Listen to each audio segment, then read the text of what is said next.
Walter Wangerin, The Book of God, Thursday.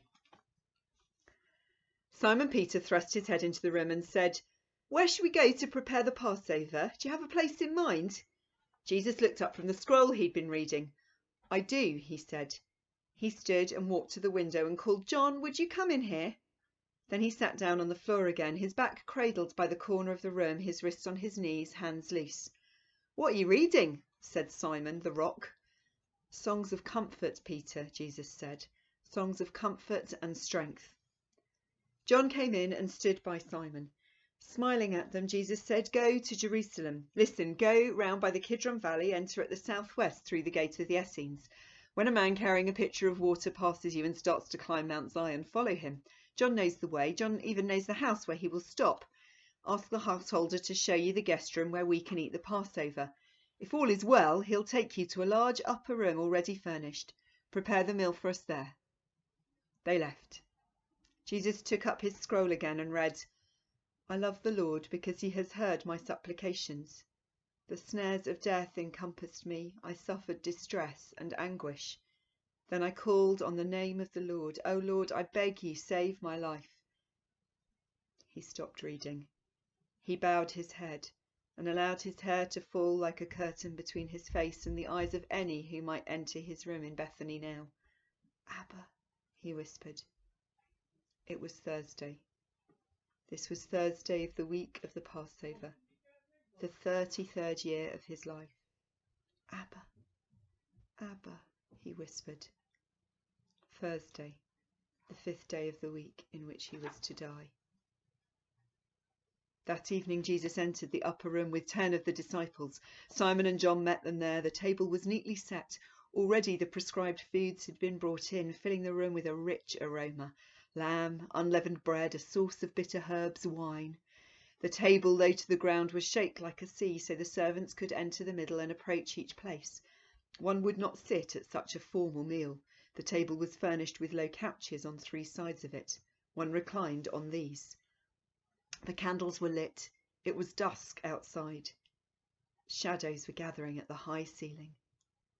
Jesus, when he had removed his sandals, went to a central place at the table. The others found places to the left and the right of him. Jesus motioned them to recline. So in a genial ripple of motion and chatter, the 12 disciples lay down on the couches, crooked their left elbows, propped their heads on their hands. Jesus continued to stand, looking down both sides of the table. He said, "With all my heart, I have earnestly desired to eat this Passover among you before I suffer." Conversation ceased.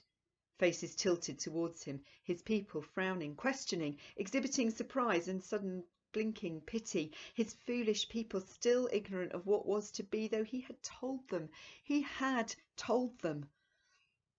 "I tell you, I will not eat it again until it is fulfilled in the kingdom of God." When they watched him, then Jesus shed his robe and went to the side table and picked up a clean towel and tied it round his waist in the manner of a servant. He poured water into a pitcher and carried it to the nearest disciple. Then, in a room completely hushed, Jesus knelt down and began to wash that disciple's feet. He moved to the next and washed his feet too, and the next. So still was the room that each small splash of water could be heard. Andrew began silently to cry. So did Judas, though his eyes were wide open and blazing with an odd ferocity. Jesus felt that Judas's feet twitched the instant he touched them, and he knew that light and darkness were contending in this poor disciple's soul. He moved on, then to Philip, Matthew, James, blunt, frowning Thomas. Last of all, Jesus came to Simon. Simon Peter, forever proud of his humilities, he snatched his thick feet back beneath his robe and said, "What, are you going to wash my feet?" Jesus sighed and said, "You may not now understand what I'm doing, but you will in the future." "No," Simon said, his bare jowls trembling, "you will never wash my feet." Something tightened in Jesus' throat. "If I do not wash you," he said, striving for kindness in his voice, "if you do not let me serve you, you will have no part in me." Simon shot his feet out again, pleading, "My hands too, Lord. Wash my hands and my head."